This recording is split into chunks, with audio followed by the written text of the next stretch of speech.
إلى يوم الدين. أعوذ بالله من الشيطان الرجيم.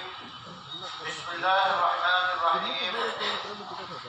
اعدلوا وأقرب للتقوى. حضرات گرامی، انسان کا جسمانی نظام اسی وقت قائم رہتا ہے جب اسے خوراک وقت پر پابندی کے ساتھ دی جائے۔ اگر کوئی انسان کھانے میں کمی کرتا ہے، پانی کم پیتا ہے اور جو چیزیں جسم کے نظام کو باقی رکھنے کے لیے ضروری ہیں اس میں کمی کرتا ہے تو یہ ظلم ہے۔ وقت ہونے کے باوجود سوتا کم ہے، نیند کم لیتا ہے تو یہ ظلم ہے، اور اس ظلم کا جو نتیجہ ظاہر ہوگا بیماری کی شکل میں ظاہر ہوگا اور انسان کمزور ہو جائے گا، مزید اس نے کیا تو موت کے منہ میں پہنچ جائے گا۔ تو جسمانی نظام کے قیام کے لیے صحت مند رہے انصاف ضروری ہے۔ اگر ظلم کرے گا اپنی ذات پر تو تباہی کے دہانے پہ پہنچ جائے گا۔ اسی طرح اپنی اولاد کے ساتھ اگر ان کے کھانے پینے، تربیت کا، تعلیم کا پورا انتظام کرے گا تو اولاد جو ہے صحیح ہوگی، نیک ہوگی، اچھا شہری بن کر ملک کی خدمت کے لائق ہوگی۔ تو اولاد کے ساتھ انصاف ضروری ہے، حتیٰ کہ اپنے گھر کے ساتھ، بیوی کے ساتھ انصاف ضروری ہے۔ اس کے ساتھ اچھے بول بولنا، اچھے خیالات رکھنا، اس کی ضروریات کو پوری کرنا، اسے حقیر نہ سمجھنا، رسوا نہ کرنا، ایسے خوشگوار ماحول میں بیوی کے ساتھ رہے کہ وہ خوش رہے۔ قربان جائیے محمد عربی صلی اللہ علیہ وسلم پہ۔ ایک سفر میں ہے، ام المومنین سیدہ عائشہ ہیں، آپ نے کہا ساتھ والوں کے کچھ آگے بڑھ جاؤ۔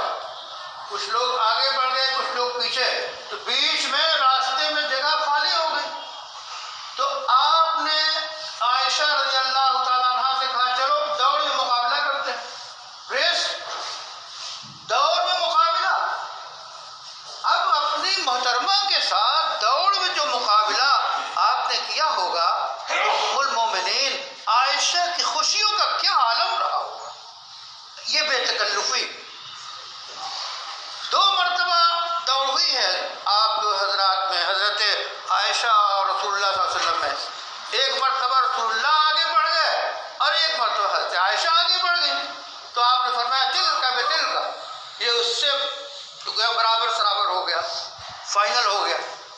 تو یہ کردار اپنی بیوی کے ساتھ، اپنے گھرانے کے ساتھ، تو انصاف بیوی کے ساتھ، حتیٰ کہ اگر کئی بیویاں ہوں تو باریاں بنانا ضروری ہے، اس میں ناانصافی نہیں کر سکتا۔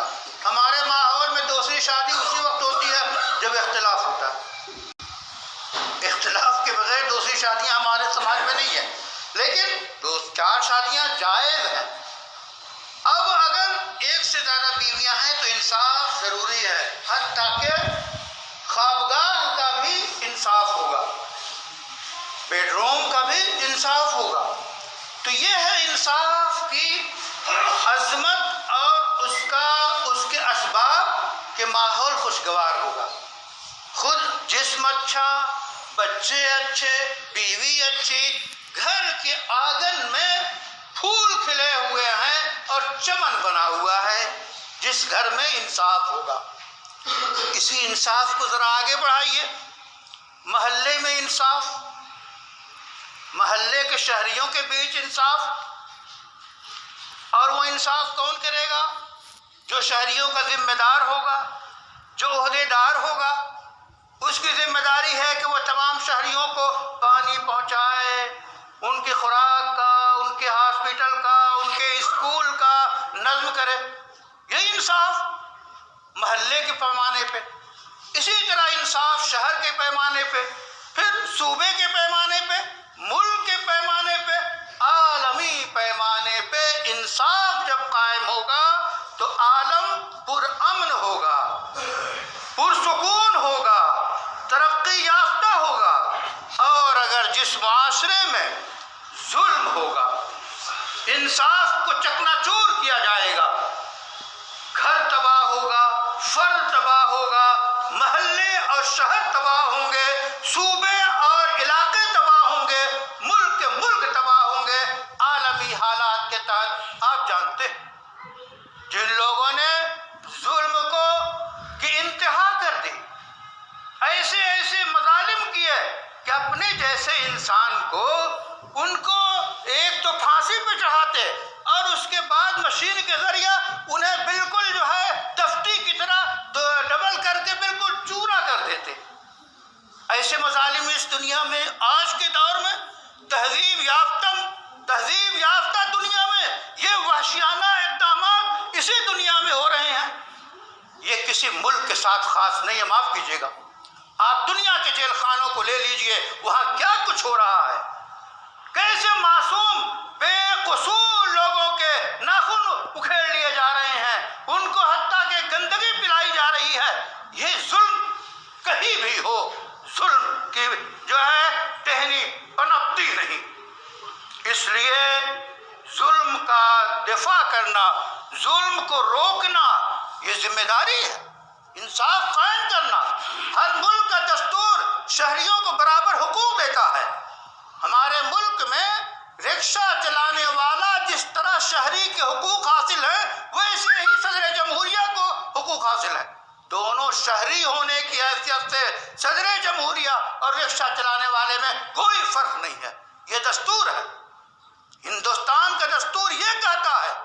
اب اس کے بعد بھید بھاؤ، اس کے بعد برادری واد، اس کے بعد جو ہے وہ مختلف مذہبوں کی بنیاد پہ، تو کسی بنیاد پہ اگر حقوق کو ضائع کیا جائے گا، برباد کیا جائے گا، ظلم کیا جائے گا، جرم انجام دیا جائے گا، تو اس نہ فرد کی خیر ہے نہ عالم کی خیر ہے۔ اس لیے آپ جہاں ہیں، جتنے میں ہیں، جتنا آپ کا اختیار ہے، وہاں انصاف قائم کریں۔ سب سے پہلے اپنے اوپر انصاف، جو آپ کے بس میں اچھی غذاؤں کا کھانا، صحت کو برقرار رکھنا، ورزش کا کرنا، نظام صحت کے پابند رہ کے اپنی ذات کے ساتھ انصاف کیجئے۔ رسول اللہ صلی اللہ علیہ وسلم تشریف لائے مسجد میں، خانقاہ عبادت گاہ میں آپ آئے، دیکھا کہ ایک رسی ہے، آپ نے پوچھا لٹک رہی ہے، یہ رسی کیوں لٹک رہی ہے؟ بتایا گیا کیوں لٹک رہی ہے؟ بتایا گیا کہ ایک صاحب جو ہے یا صاحبہ عبادت کرتے کرتے جب نیند آنے لگتی ہے تو اپنے بالوں کو اس رسی میں باندھ لیتی ہیں تاکہ نیند نہ آئے۔